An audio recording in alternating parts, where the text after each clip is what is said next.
É uma paixão muito antiga, já desde os 15 anos que eu queria seguir psicologia e, portanto, foi uma coisa assim bastante precoce. Na altura era um bocadinho desincentivada, ia para a psicologia no geral, se achava que era uma profissão que se calhar ia parar ao desemprego, também não havia uma ideia muito clara do que se fazia na psicologia, mas é de facto assim uma paixão já de muitos anos. Sim, de certa forma sim, na medida em que me deu as bases essenciais para poder agora ser uma profissional. Não só a licenciatura, como depois também o mestrado, a pós-graduação, o doutoramento, todos eles me permitiram isso. Embora eu ainda considere que a grande mais-valia ainda vai sendo a formação contínua que se vai fazendo.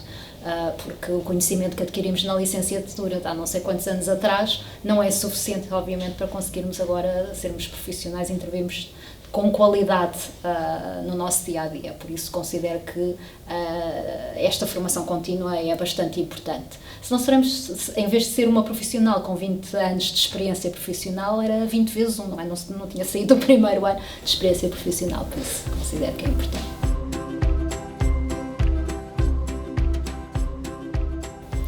Eu gostava de, obviamente, até mesmo dentro se calhar mais ligada à classe política, de ter um peso superior, naturalmente. Claro que gostaria que isso acontecesse. Gostaria, por exemplo, que no meu país um cidadão não estivesse dependente do dinheiro que tem no bolso para poder aceder a serviços de psicologia, para poder ter aconselhamento psicológico, para poder ter psicoterapia, e isso ainda acontece. No entanto, há alguns avanços, a verdade também é essa, nos últimos anos tem havido alguns avanços, nomeadamente, e muito mais recentemente, foi criada a linha SNS 24, que permite já, de alguma forma, a qualquer cidadão, a qualquer hora do dia, 24 horas por dia, em qualquer dia da semana, ter acesso pelo menos a um aconselhamento mínimo em psicologia.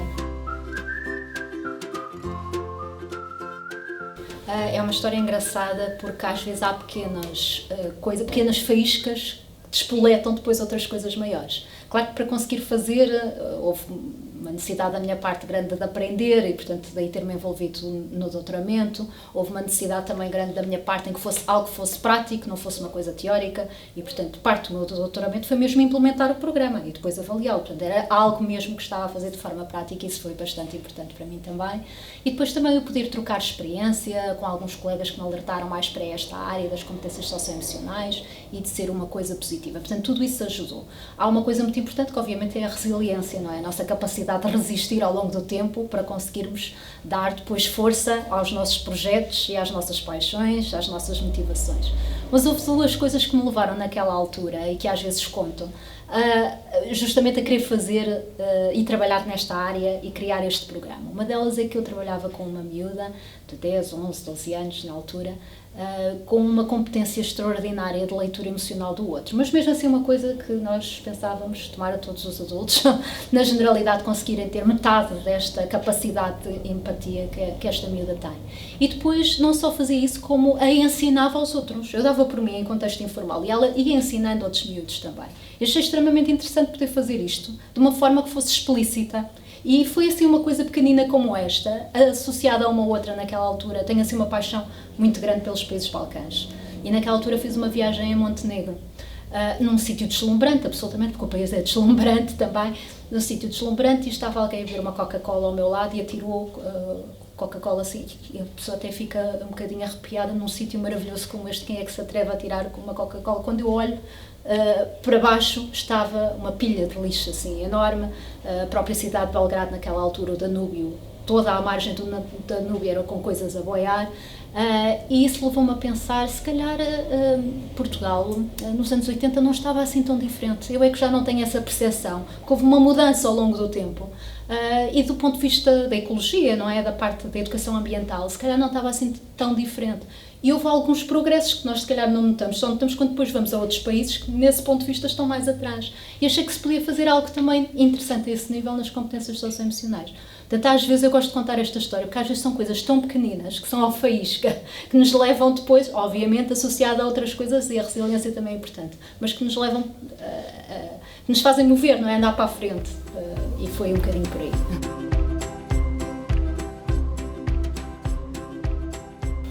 Foi uma coisa que não estava à espera e que habitualmente não é provavelmente aquilo que acontece, mas no meu caso foi mesmo publicá-lo. foi mesmo a publicação do programa, foi o mais difícil, porque demorei alguns anos até me decidir finalmente a arranjar tempo para me dedicar a isso. Portanto, o doutoramento foi tão esgotante de alguma maneira que eu precisei descansar um pouco logo a seguir. E depois, devo muito isso, na verdade, e tenho um agradecimento muito especial a muitos colegas que nunca acharam que o Devagar se foi ao longe fosse uma questão de moda. E, portanto, ano após ano iam perguntando, mas então quando é que tu publicas o programa? E, portanto, foi devido à insistência deles, que eu já sentia um peso sobre os ombros. Já era uma questão de função social, de alguma forma. Eu tinha de ter este programa porque os colegas também estavam a precisar dele para o poderem aplicar. Portanto, eu tinha de ter o programa publicado. Mas também durante muito tempo foi difícil encontrar, tive uma proposta de uma editora, mas foi difícil encontrar exatamente como eu queria o programa. Eu tinha sido convidada na altura como oradora para o lançamento de um jogo, creio que foi o Intergalácticos, e gostei muito da apresentação, dos materiais, da apresentação, das ilustrações, gostei muito e pensei que engraçado, isto se calhar era uma boa ideia para o Devagar se vai ao longe. E depois mais tarde cruzei-me com o Miguel num outro lançamento, 1 ou 2 meses logo depois, já não era oradora, e então foi quando falei com o Miguel da Ideias com História e pensei, olha, pode ser que haja aqui uma boa possibilidade de levarmos isto a bom porto.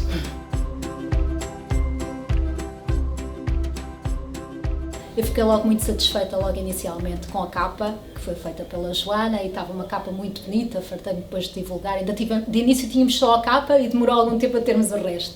Mas as ilustrações eram muito boas e a qualidade dos materiais também. Portanto, nota-se e pega-se nos materiais e vê-se que não é assim um material que seja de estragar, nem de estar fora. Portanto, nota-se que há cuidado também com os materiais. E pronto, e depois foi uma gestão de prioridades. Eu não tenho só este projeto, a editora Ideias com História também não, e portanto andámos assim, uns e outros, até conseguirmos levar a coisa e publicar finalmente depois em setembro o programa. Mas pronto, é um bocadinho a história do Devagar que se vai ao longe e Ideias com História.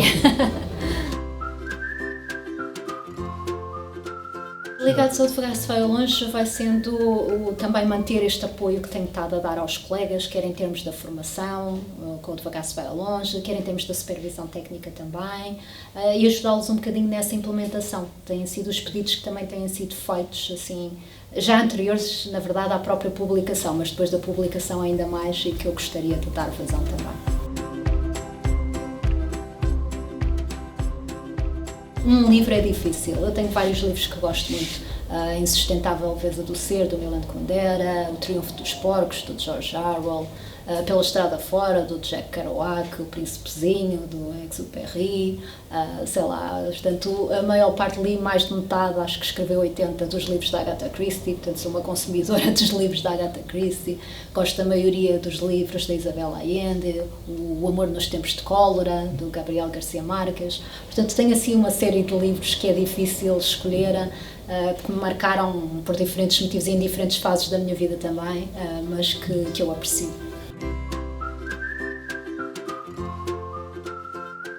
Em termos de cinema, sou uma cinéfila, portanto eu adoro cinema e livros também. Dizem que os livros é um negócio para os introvertidos, mas eu não me considerando propriamente uma pessoa introvertida, adoro ler também. Em relação ao cinema, os filmes que mais gostei foram talvez aquele que eu possa eleger, A Vida é Bela. Gosto muito de toda a parte num cenário tão catastrófico como aquele, poder haver uma mensagem positiva, atos de bondade e de humanização. E acho que é uma mensagem forte que esse filme passa. Dentro do cinema europeu ainda também gostei muito do Fabuloso Destino da Amélie Poulain. Acho que há um motivo para isso também associado à psicologia. Aquela ideia um bocadinho mais naif, a Amélie Poulain, aquilo que ia fazendo era descobrir uma forma de deixar alguém feliz e fazer disso vida. Então posso fazer pequenos atos que ajudem os outros a ter uma vida melhor, a serem mais felizes também. E acho que é uma ideia obviamente um bocadinho naif, também se calhar associada ao meu gosto pela psicologia, mas foi um filme que também me marcou. E de outra forma, O Clube dos Poetas Mortos, por gostar talvez muito de poesia e como é que num cenário de tanto conservadorismo, não é? Pode emergir alguma coisa tão libertadora como a poesia, não é? Algo que nos liberta tanto como a poesia. E, portanto, talvez deixasse por esses 3 filmes, embora na verdade sejam tantos aqueles que eu gosto e que me marcaram.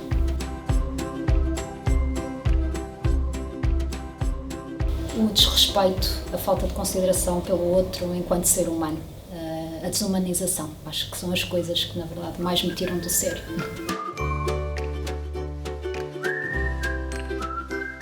Um perfeito clichê, ou seja, um pôr do sol na praia com boa companhia.